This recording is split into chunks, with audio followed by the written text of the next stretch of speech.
এখন নিউ ইয়র্কের তাপমাত্রা -4 ডিগ্রি সেলসিয়াস, যা রাতে নেমে যাবে 7 ডিগ্রি সেলসিয়াস। আজও আমি দেখেছি কিছু লোক সাবওয়ে স্টেশনে ঘুমাচ্ছে। আমরা দামি জ্যাকেট, দামি জুতা, দামি টুপি পরে ঘুরি। বাসায় দামি বিছানা, দামি কম্বল, আর সব সময় হিটার চলে। বাসায় হিটার, গাড়িতে হিটার, তবুও মনে হয় শীত লাগছে। কিন্তু ওরা কিভাবে থাকে? একটা ভালো জ্যাকেট নেই, এক জোড়া ভালো জুতা নেই, একটা ভালো কম্বল নেই, মাথার উপর ছাদ নেই, পেটে খাবার নেই, টয়লেটের কোনো জায়গা নেই, শুধু নেই আর নেই।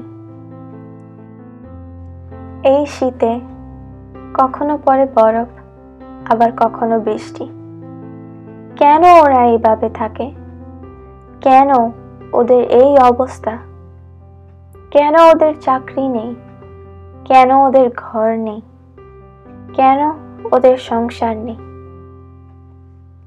এই নিয়ে শুধু একটা কথা বলতে চাই, কেউ ইচ্ছা করে এইভাবে থাকে না। আপনি বা আমি কি পারবো এই -7 ডিগ্রি সেলসিয়াস তাপমাত্রায় একটা রাত বাইরে থাকতে? আমাদের বাড়ি আছে, গাড়ি আছে, সংসার আছে, আর খাবার আছে। আমরা কি পারি না?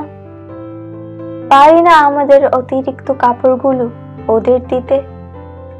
আমরা কি পারি না একটা কাপড় কম কিনে ওদের একটা শীতের কাপড় দিতে? প্রতিদিন একটা পানীয় বা কফি কম খেয়ে ওই টাকায় ওদের একটা ব্রেড কিনে দিতে? পারি না প্রতি বছর ভ্যাকেশনে গিয়ে একদিন কম থেকে ওই দিনের টাকাটা ওদের জন্য রেখে দিতে?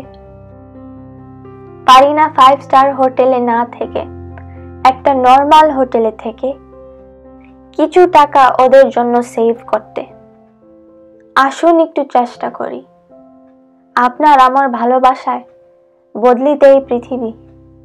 আমাদের ভালোবাসায় হাসি ফুটুক তাদের মুখে।